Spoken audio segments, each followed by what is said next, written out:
Welcome to this webinar about Mythos. My name is Matthijs van der Wel-Terwil. I'm a strategic advisor at Orange Cyberdefense.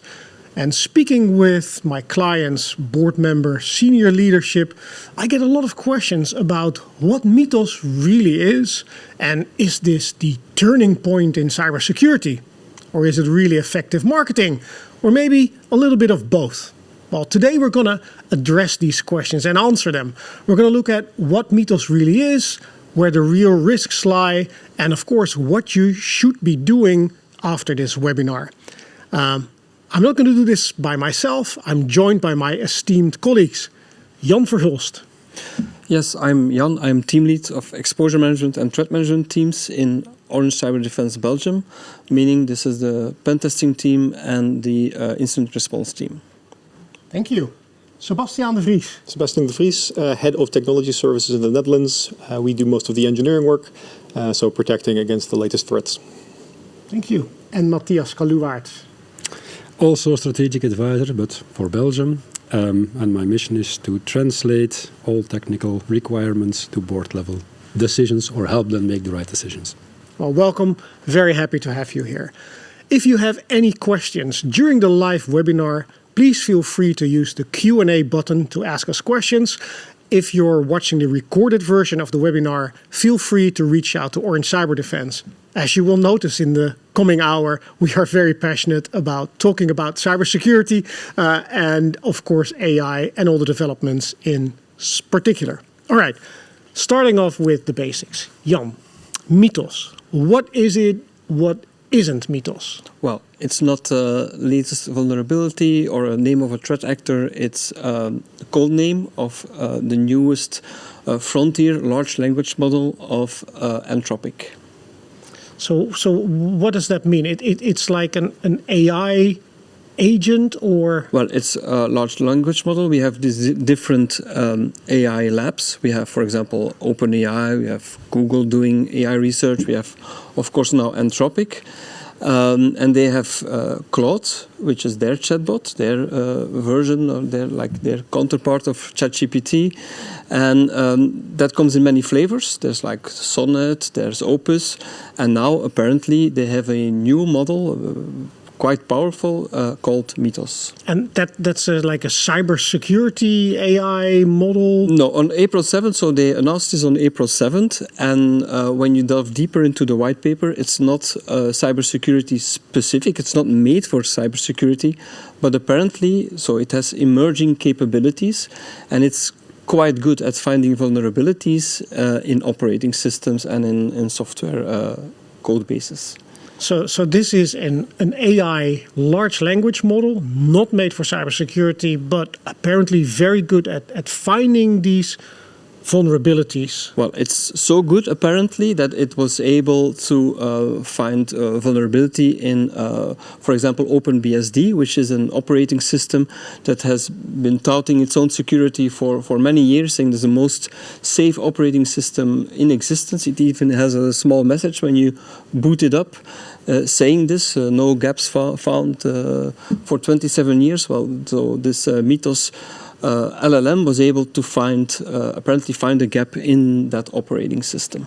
So that's impressive. So Sebastiaan, can we now all use Mythos to find vulnerabilities everywhere?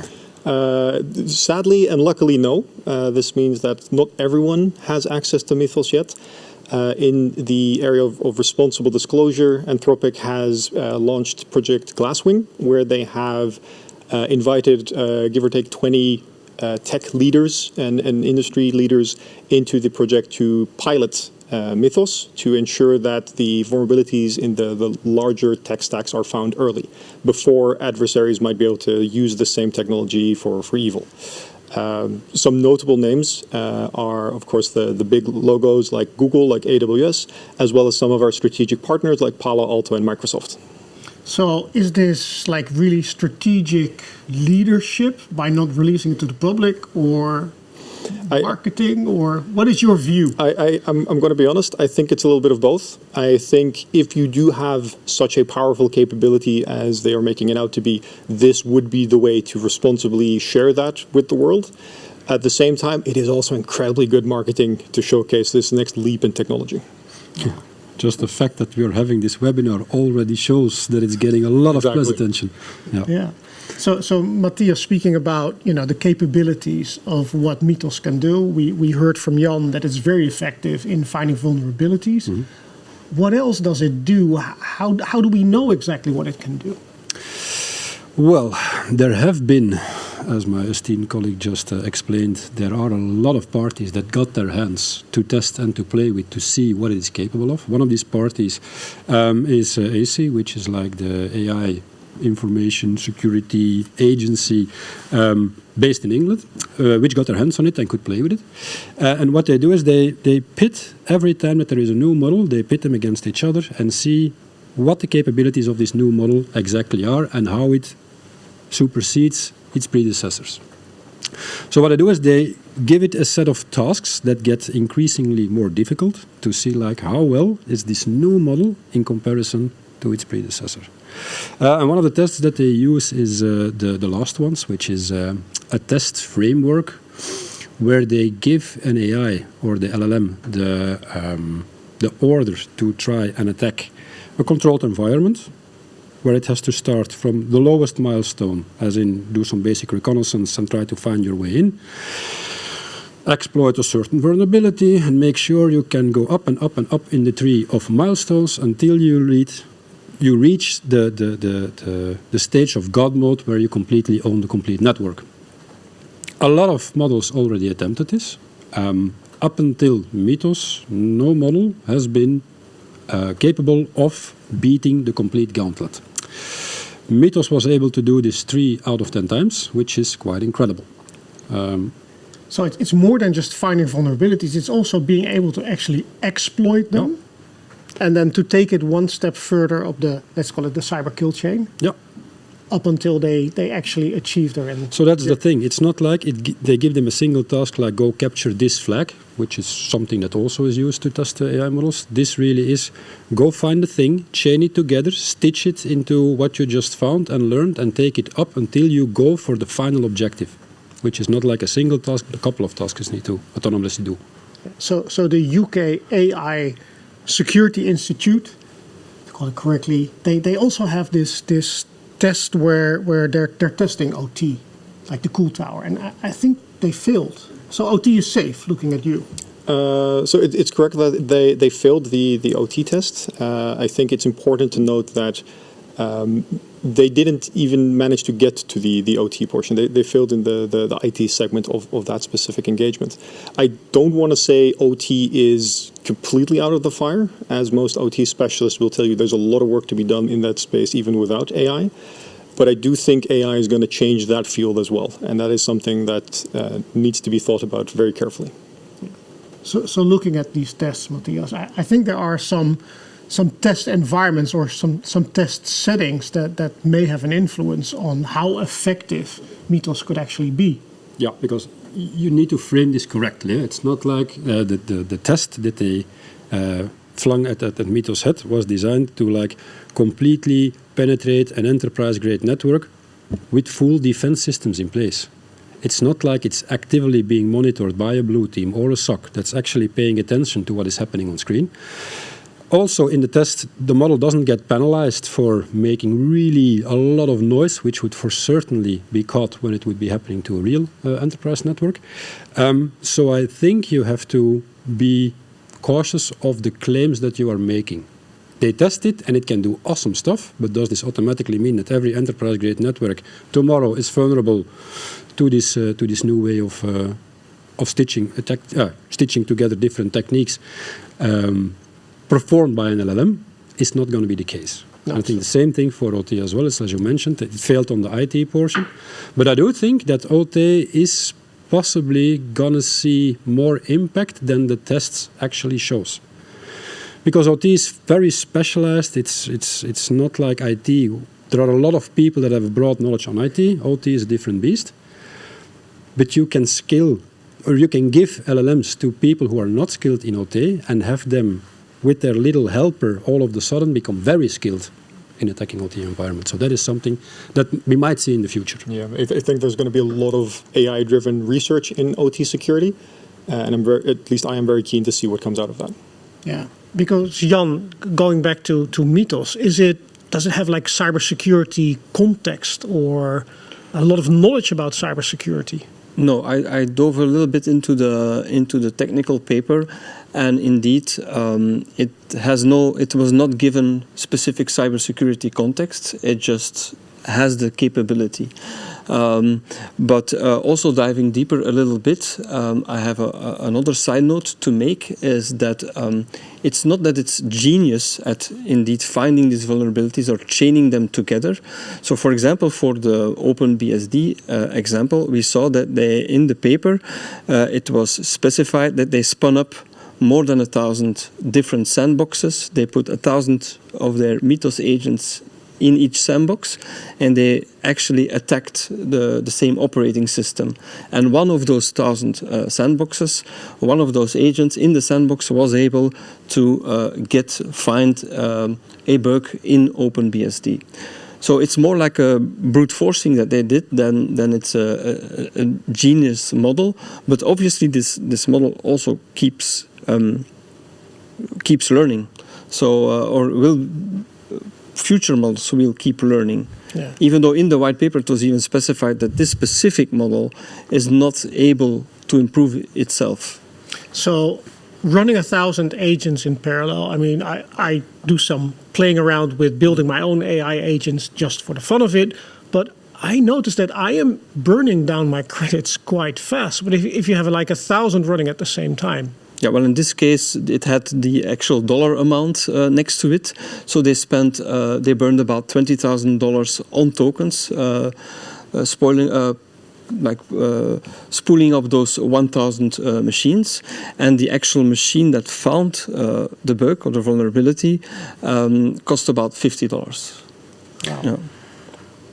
And I think this is indeed something that will change the economics of the whole game as well, because on one hand, you could say like, right, so they had to spend $20,000 to be able to get that one successful hit that in hindsight just costed $50, which is very much true.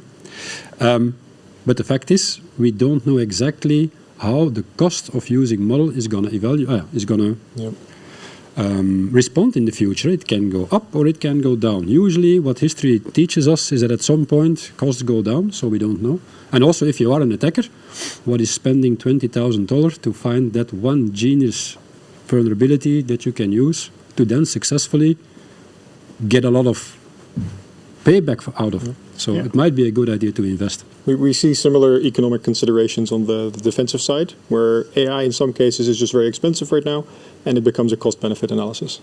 Yeah. So I think it also found like 181 vulnerabilities in Firefox, and probably some others as well. That's a lot. Yep.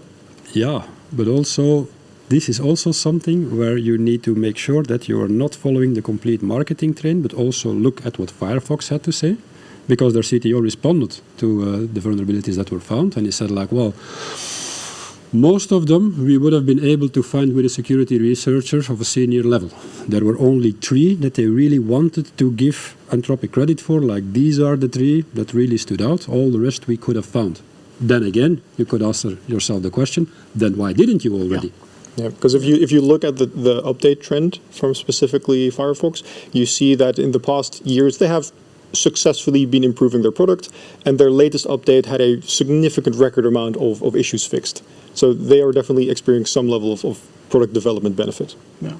So going back to the testing environment, because what you mentioned is in combination with what you said, so this is like brute forcing on vulnerabilities in an environment where there were obviously a lot of machines with vulnerabilities, so the AI actually had something to exploit, then taking that one step further, not inventing new TTPs, tools, technique, procedures, but actually brute forcing, finding a vulnerability, then taking action upon it, but in an environment that was not monitored, so they weren't stopped by a capable SOC or an MDR service. Yeah, so indeed coming back to that one, the genius part of it is that if you would let a human run the same gauntlet exercise, it would take a senior expert, well, they estimate around 20 hours to complete the whole attack chain. Well, AI is a little bit faster than that, so that's where it sits. first of all, when you have an enterprise network, there's going to be some basics in play, right? And if We you hope have so, those, yeah. well, and if you have those sorted out, AI is not a magic wand that can all of a sudden do things completely new. It cannot just jump an air gap or something. It's not magic. It does the same thing as we humans do, but a lot faster. That's the thing. And also, it doesn't have to go to sleep in the evening. So the economics of spinning up those things to do the same job as a senior would do might pan out in the benefit of using AI instead of people. Yeah. So Sebastian, I know that in our pen testing team, you've also been using AI, but then in like real enterprise environments that do have detection in place and respond, that do stop you or block you when you take certain actions. So how does that work for us when we use AI? So I'll make the first disclaimer. Like it's not me doing the actual work. We have our experts working with these very powerful capabilities, and what we've learned is that AI is very good with code, and that's the essence of how we do these attacks. Right? We're looking at code execution, based vulnerabilities, things like that, and with various AI products, not just the Anthropic Claude models, we're able to rapidly on the fly develop new tools to leverage exploits that we know about and just streamline our way of doing pen tests. I'll add the disclaimer, stealth isn't always a requirement in these engagements. We're mainly trying to find the vulnerabilities for the client to help them secure them. But during certain red team engagements where stealth is a requirement, we still tend to favor more human-driven approaches than just letting the AI go at it. We always want that human in the middle, making sure the AI stays within its boundaries. And you also have different agents for different tasks. I think it's not just like we have the one AI to rule them all and to do the complete. No, and that's probably a good thing because we also don't have a volcano to throw it in if it goes rogue. What we've learned is that different models are good at different things. And that means that we see all these models that are available to us as a toolkit that we can mix and match for specific tasks, be they offensive or defensive or research. So if I'm to summarize this, and if you're just tuning in, Mythos, that is a specific LLM from Anthropic. It wasn't designed for cybersecurity. It also doesn't have a cybersecurity context, so it doesn't go out and read cybersecurity manuals or cybersecurity research. But it's very good at finding vulnerabilities by trying to brute force them, which actually costs a lot of money. But then again, that's the whole economics of how you can do cyber attacks. And then at the same time, it turned out to be very effective in certain lab tests where it does have an environment where a lot of vulnerabilities are, but there's no monitoring in place. And it's not like what we should hope a typical enterprise environment would look like, because there you probably would have been able to detect that. And that's also what you notice when our team does the penetration tasks. You also make use of AI, but then specific agents for specific tasks. And you can either use them to be stealthy or non-stealthy. Help us be stealthy or non-stealthy. Yeah. We're not yet at the Mythos level of pen testing. Yeah. However, you also mentioned that, of course, the speed of how Mythos does it does change things and does change perspective. How does that work out? Well, so let's look at the claims, because they still are claims. We haven't verified them all, of course. But look at the claims that the machine around Mythos is churning out right now. So like, wow, we give it to a specialized set of companies that need to test their products because they're going to find a whole plethora of vulnerabilities which we want them to fix first before releasing it to the public. So say that these claims are true, and tomorrow those companies indeed find hundreds of vulnerabilities that needs to be patched and fixed.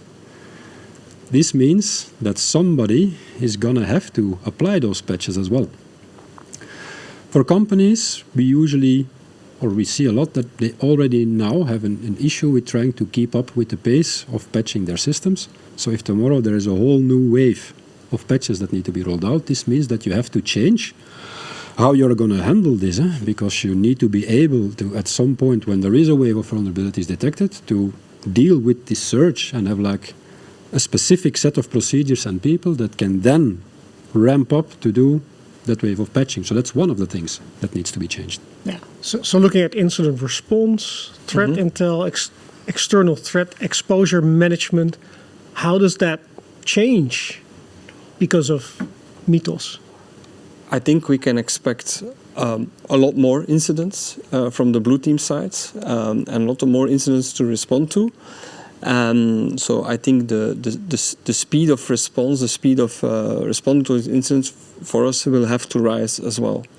And that we will have to do by also using AI, obviously, in our own defense systems. Yeah, so if you have a service level agreement, for example, for patch management or for incident response, and typically for patch management, it's like 30 days within large enterprises for certain vulnerabilities, that might no longer suffice. No, I think that will come under pressure, and we will indeed start building yesterday on those type of defenses, indeed. And that might sound like a bit strange at the moment, but yeah, it's the reality of things. So Mythos is something that is, for me, it's a clear. The people that have been asleep up until now within our sector should now have been awoken, wide awake. But also the models that are coming from other AI labs, I'm pretty sure they will also have similar cyber capabilities. This is just this is a watershed moment, I think, in our sector, where everybody together has to realize that we need to change our strategy a little bit and up our pace. So we should say that Mythos might not be Mythos itself might not be the turning point.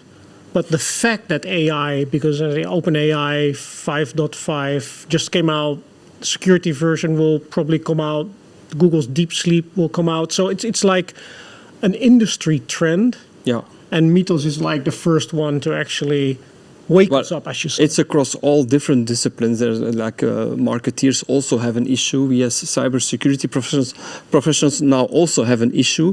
And I think Mythos is this moment that we will remember going forward as the moment that we have woken up, like where it should be clear to everyone that this industry is going to change course. Yeah, because Matthias, it will also have an impact on risk models.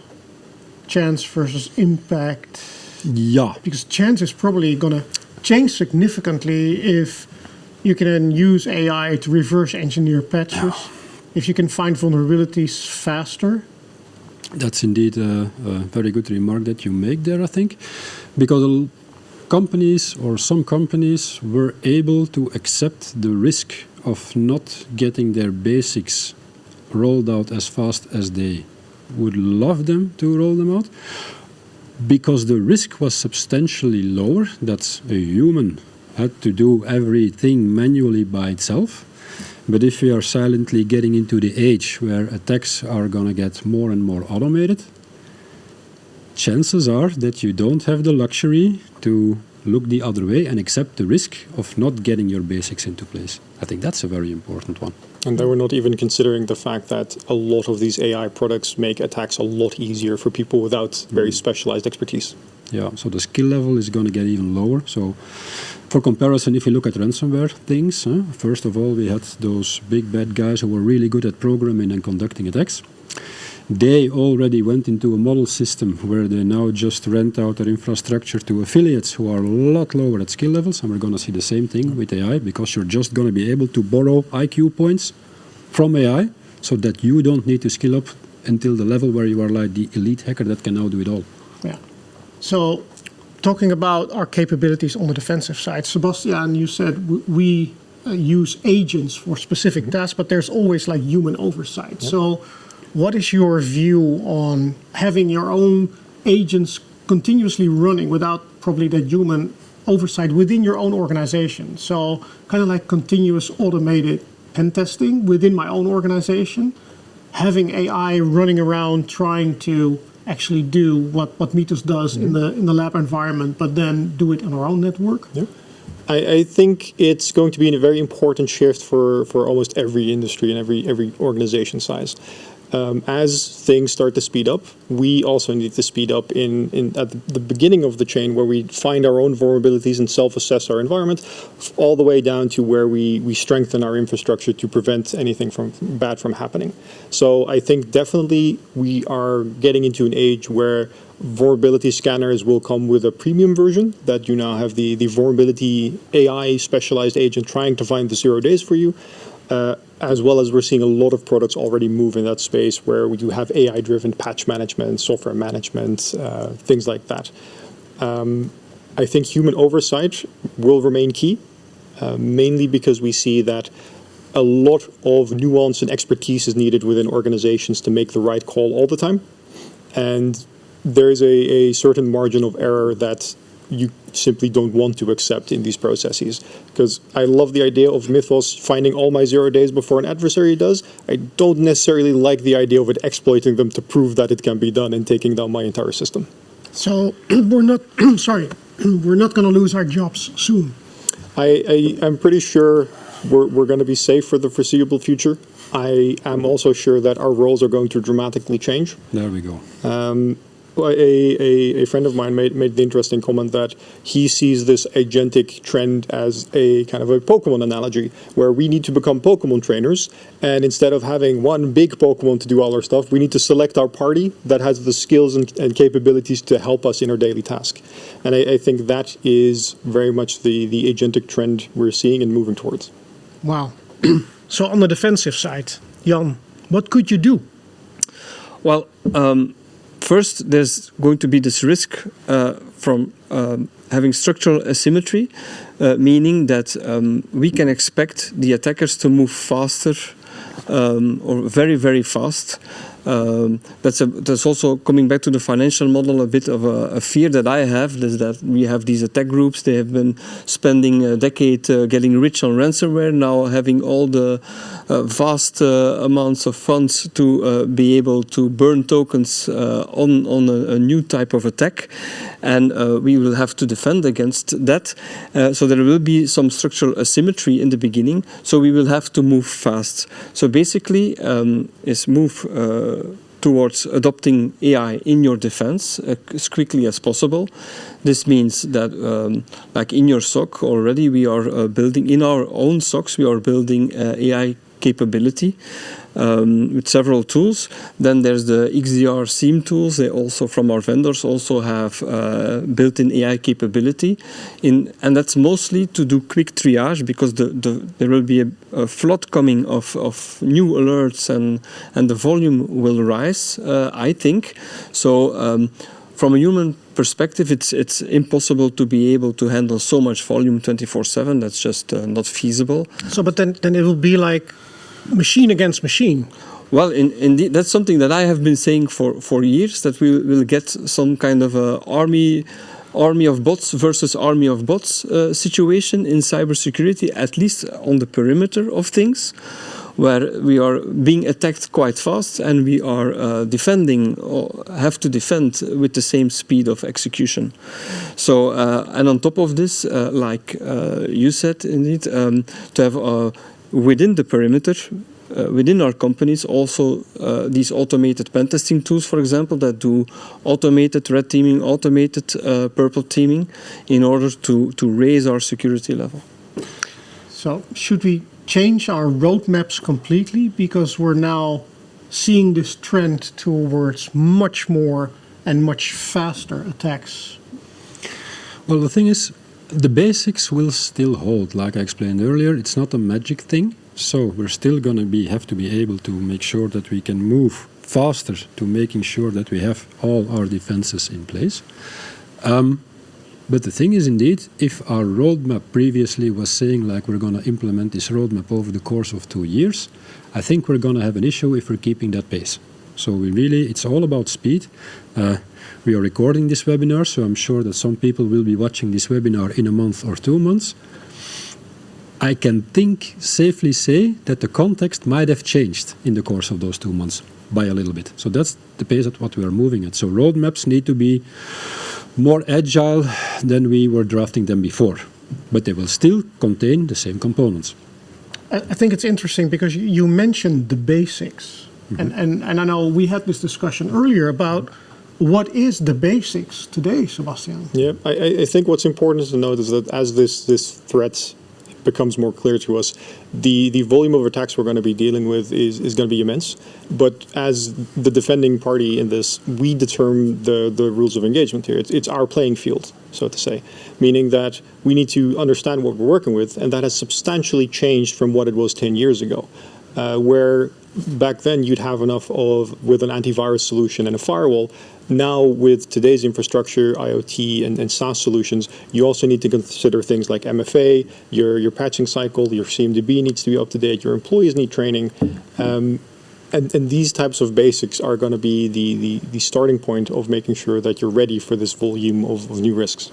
Yeah, but so if I translate that also to advice that I would like to give my clients, it's also make sure that you invest in training your cybersecurity staff on how to use and incorporate AI into what they're doing.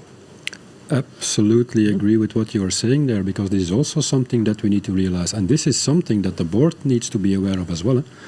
It's like if you're going to be sleeping on the job, and by that I mean if you're not going to be able to skill up fast enough with these new types of skill that all our employers and our defenders need to start to master, then you're going to have an issue. Because indeed, the thing is also, when we look at regulations and asymmetric benefits for attackers, it's like they don't have to care about any type of regulation at all. They can just try. They can try and automate the whole attack chain and not look at it and see if it works. We as defenders are not allowed to do that. We need to keep that human in the loop for a long while. So this means we're going to have the automated attacks going against humans assisted with AI. But this means that we're getting, indeed, a different kind of speed there as well. Yeah, and I think I saw an interesting question appearing on the screen. If Mythos or any AI would also try to find vulnerabilities in drivers or hardware. And I think we're just at the beginning. Oh, yeah. I think it's going to be very interesting to see how this develops in the future, because this isn't something that is only interesting for attackers. Our partners that develop the products that we use on a day-to-day basis to get those fundamentals in place to secure our clients are also looking to these technologies to just improve their product development. So I'm sure someone is already training an AI to test drivers and hardware, and I'd be very keen to see what they go to market with soon. Yeah. And then hopefully it will also be used for developing code in a secure manner. So we have security by design. So on the defensive side, we also have some opportunities, of course. So speaking about vulnerabilities, I think at the beginning of this year, I had to do a presentation for a client, and I looked up the number of predictions of how many CVEs there would be this year, 2026. I think it was 15, close to 60,000. That was before Mythos. But that number will significantly change. So will CVE, because of also the speed of how fast vulnerabilities are found, will CVE still be like a valid way of using for your patch management strategy?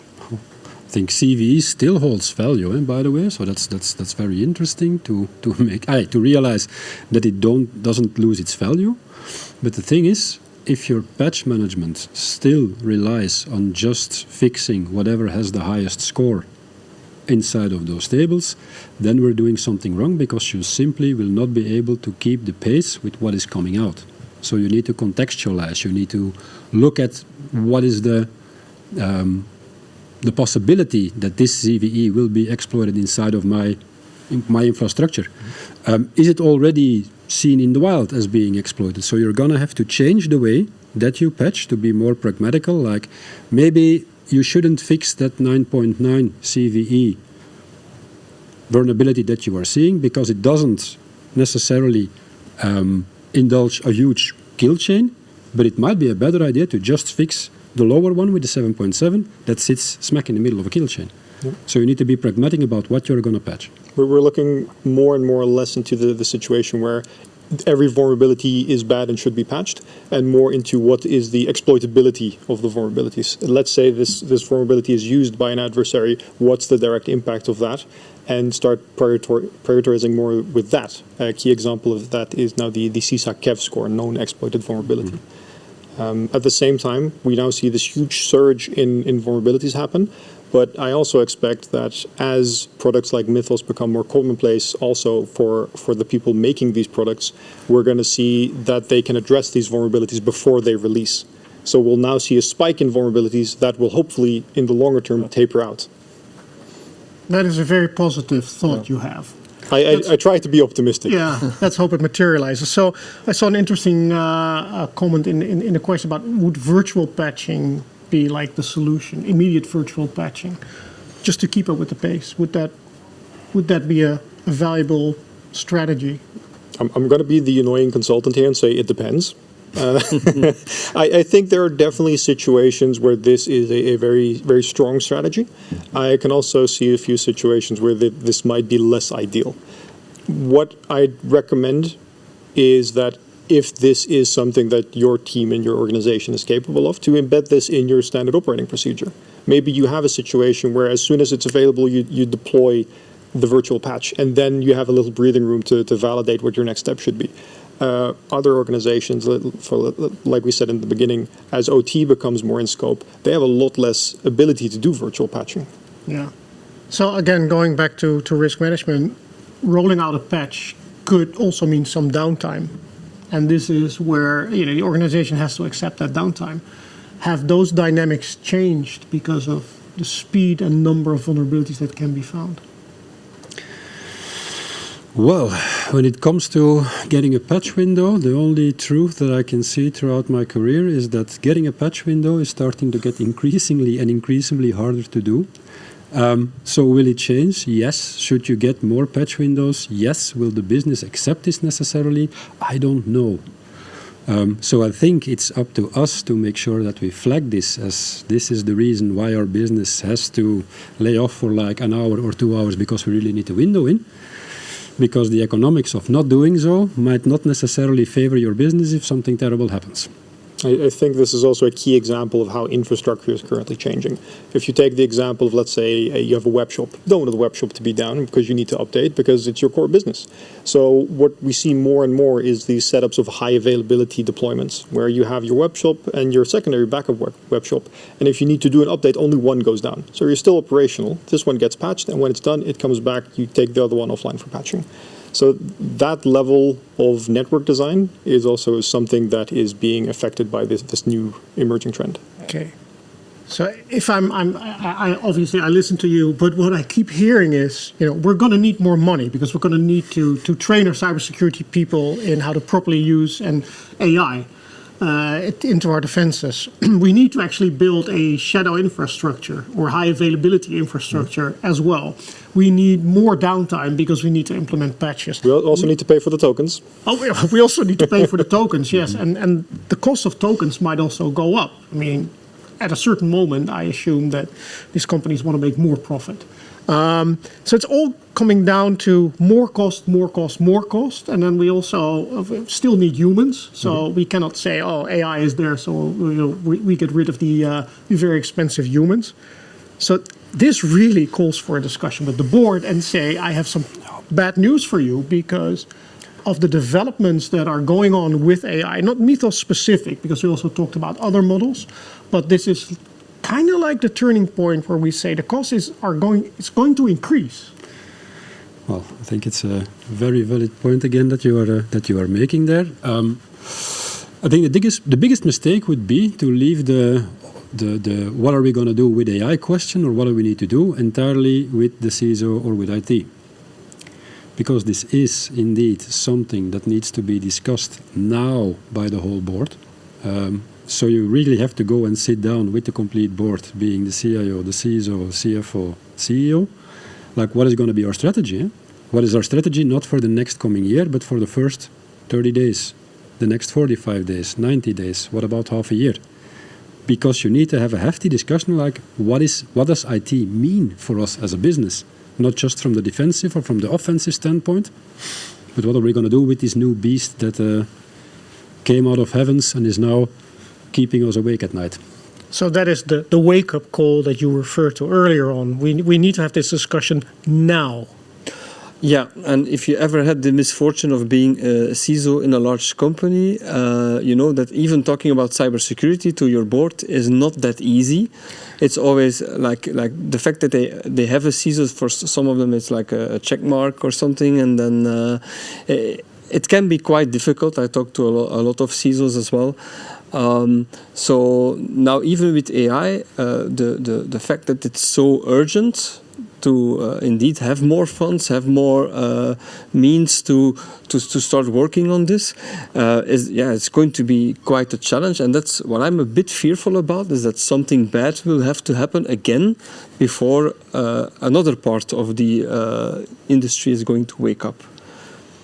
So, but that's I'm a bit of a doom thinker in that way, but and became a little bit cynical because indeed it's not every board is, pardon the pun, on board with cybersecurity in general and with the risks they are facing.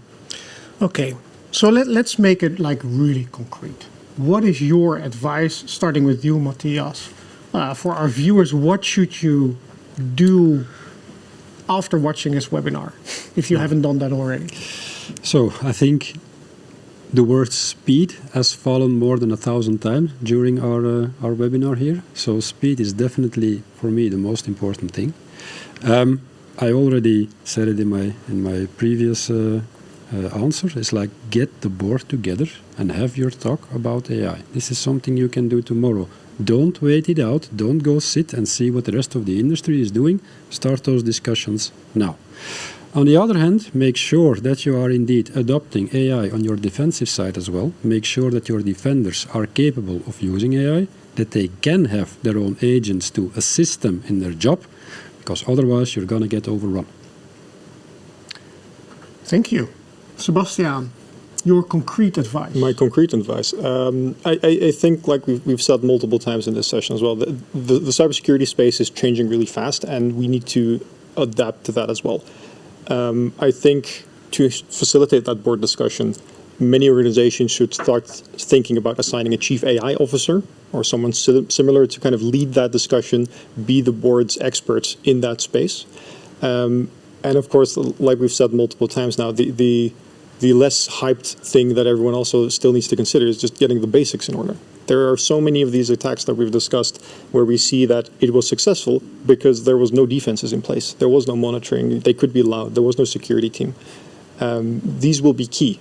And lastly, look at that next level of automation. We've discussed it now a little bit in terms of supporting your existing security team with continuous red teaming, getting newer tools in place where you need them that also have agentic components in them, and finding the agents that are right to support your team. Don't replace your team, support them. Yeah, because you still need humans. Exactly. And I think getting the basics right, just to be really transparent, that's not going to stop AI, but it's going to slow it down. I think given enough time, a sufficiently advanced AI or AI product will get through your defenses, but you're trying to make sure you have time to respond. So things like network segmentation, multi-factor authentication, things like these ways of limiting the initial compromise are going to be lifesavers for your security team so that they have time to analyze and respond on what they're seeing together with their new AI sidekicks. Thank you. And Jan, your concrete advice. Well, I also had the word fast on here, but I'm going to actually now go the other way, and perhaps another piece of advice that I might have is that is to don't panic, think about this new situation. Grab your favorite coffee, grab a coffee, grab your favorite colleague, I wanted to say. Sit down and talk about the use cases that you have at this moment and things where you can concretely start using AI and just really overthink it. Don't action first, but really think about what you're going to do and what is the most cost-effective way of starting tomorrow or starting today with this. So, speed, yes, but thinking about what you're going to do and how first is also, I think, something that might be valuable. Think first, but think fast. Yeah, well, Think first. let the AI move fast, but we as humans, we still have to be smart in how we deploy and how we, because with the resources, with the tokens, with the money we will have to deploy smartly. Yeah. So, You don't have unlimited budget, so that means making choices. Looking at some questions from the audience. Do current frameworks like the AI governance or cybersecurity standards adequately cover tools like Mythos? I'm going to give you the short answer. Currently, I feel no. There is a lot of good work in these standards that I think is definitely needed. But with a lot of these standards, you see them still catching up, especially with Mythos being so secretive within Project Glasswing. I think as soon as they fully disclose their findings, we're going to see a lot of these frameworks potentially pivot one way or the other to that. Yeah, either Mythos or another framework from a competing AI provider. Because that's like really the thing that we are talking about during this session. We mention Mythos a lot, but it's not Mythos alone. No. It's all of them. It's a signal. It's a signal like, look, this is what's happening, and if it's called Mythos or if it's called something from OpenAI, it can be all of them. Yeah. But the thing is, start waking up and start doing stuff. I think the important thing therein is that, and I know we're getting a little off the question right now, but I think the important thing to note is that Mythos is the product, AI here is the risk. Yeah. So question, is the CISO or CISO responsible for vulnerabilities? I think the supplier developer is responsible. Do you agree? I think there's arguments to be made on both sides. There are product level vulnerabilities where there's definitely an argument to be made this lies with the vendor. There are also configuration vulnerabilities where you may have simply incorrectly deployed a product, which would not necessarily be the CISO's sole responsibility, but definitely lie within your organization. I think patching obviously falls to, and when do you patch? That is the responsibility. Exactly. I think the most important thing as we see this speed up happening is that we try and stay away from the blame game, right? A mentor of mine made the comment once that you can delegate responsibility, you can't delegate accountability. So even if you can say, it's the vendor that gave me a faulty product, that was great, your company still got hacked, right? You're the one that needs to secure your clients. Yeah. So we talk about economics, or we have talked about economics, and I see a question coming in. What is the ROI of a patch management program from the perspective of defenders and attackers? Oh, and I think this is where we touched upon it. We're still like asymmetric. No. Yeah, that's the $1 million question, because it really tries to answer like how much money can we throw at it to still keep the balance in our favorites. So that's going to be the $1 million question everybody's going to have to answer, I think. Like, what's going to be the ROI of investing, and offset it to what's going to be the ROI of not investing, and what's going to be the risk for doing that. So it's a hard nut to crack. Yeah, and is it just about the speed? Is that the only risk? Can you from the rephrase your attacker question? side? So when we talk about patch management, is speed the only thing that's of the essence? Well, for the attacker? I think speed and efficiency. Again, it's not trying to patch everything as fast as possible. It's trying to contextualize what you should patch specifically for your organization, which can completely be different for your organization than my organization. So I think that's one. I think an important thing, especially from the attacker perspective, as we talk about Mythos, we've been focusing a lot on technical vulnerabilities. We have not yet seen Mythos or a productized model target humans in the form of phishing or social engineering. We've had traces of AI being used to generate phishing mails, but not in similar levels of complexity as Mythos can do with technical vulnerabilities. I feel a new webinar coming up in like a month. We'll get Martin right on it. And the other thing is also something that I think we're going to play out, because now we're talking about LLMs social engineering humans. I think we're going to see humans social engineering LLMs quite fast as well. Sweet talk the agent in trying to give you something that it shouldn't be allowed to give you. That's a whole new way of approaching agentic AI inside of organizations as well. We need to start renaming our firewalls to trick the AI. All right, I see a question coming in about Anthropic's integrity and the cautious approach that's being appreciated. Like you said, it's like a responsible disclosure kind of way of acting.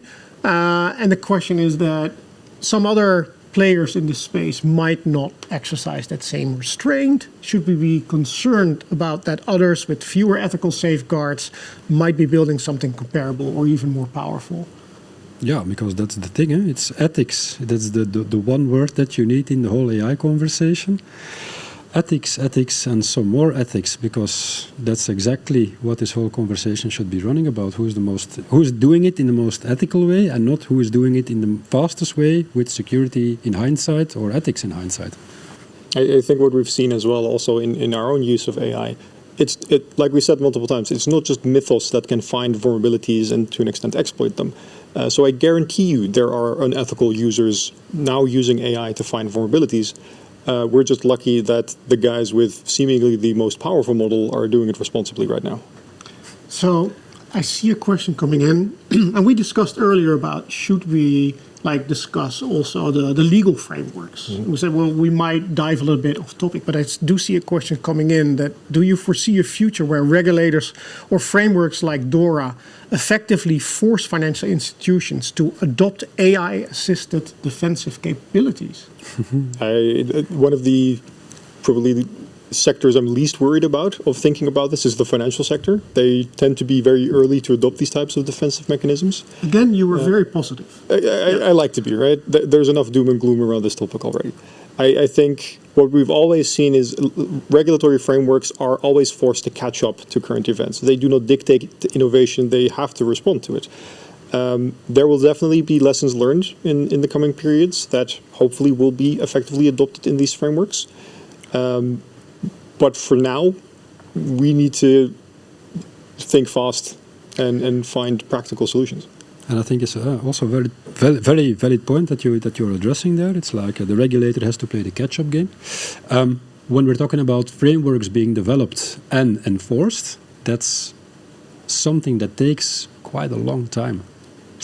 So also we're going to have to see in this space that speed needs to start accelerating, because you cannot have discussions about what are we going to put inside of the framework for 1 year, then getting all the bits and pieces in place to actually start to enforce it.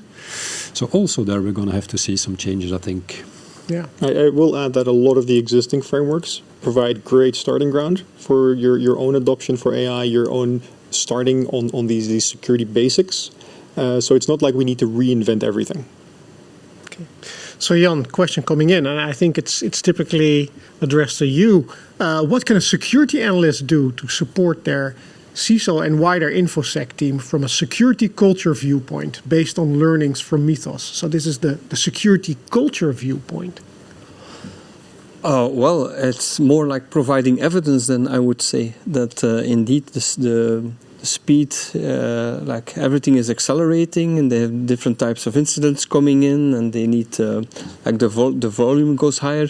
Just set some KPIs and go with the KPIs to your CISO, and the CISO will take that to the board, and because that's in numbers that they understand. So I think that's the main role from the trenches, is to actually prove that the enemy is at the gates, so to speak, and the board needs to see proof of this, and there's a very difficult role there, because you need someone who can, and typically a CISO can do this.